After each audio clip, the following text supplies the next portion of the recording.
First thing you have to do is to give up the idea of curriculum. Curriculum meaning you have to learn this on a given day. Replace it by a system where you learn this where you need it. So that means you're going to put kids in a position where they're going to use the knowledge that they get. At the West Hawaii Explorations Charter School on the Kona coast of Hawaii, students design their own research projects and pursue several of them over the course of the school year. Let it sit here. They're involved with everything from engineering electric racing cars It's like a greenhouse in here. to surveying coral reef ecosystems. It's at about a 26. Erin Rito has been studying the health of several brackish water ponds and in the process is learning much more than she did in a traditional classroom setting. I love what I do. It's really exciting and it feels good. Instead of compared to being where I was before, sitting in a classroom, 4 walls, lights, textbooks, desks. This is my classroom now. This is where I learn. Most students never find out what science is. They hate it because it's memorizing all this stuff.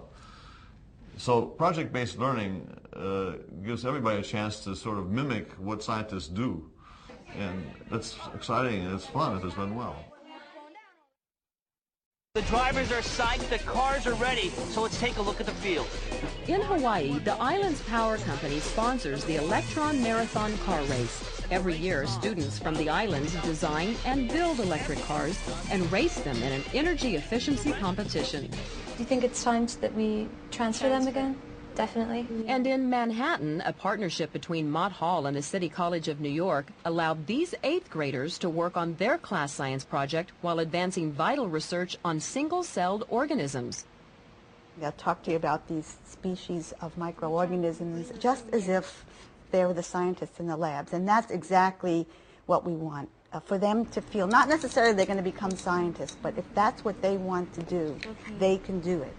I think it's a privilege to be here, and I found it to be really fun, and it expanded my horizons. Like, now I can see that I have more choices for a job.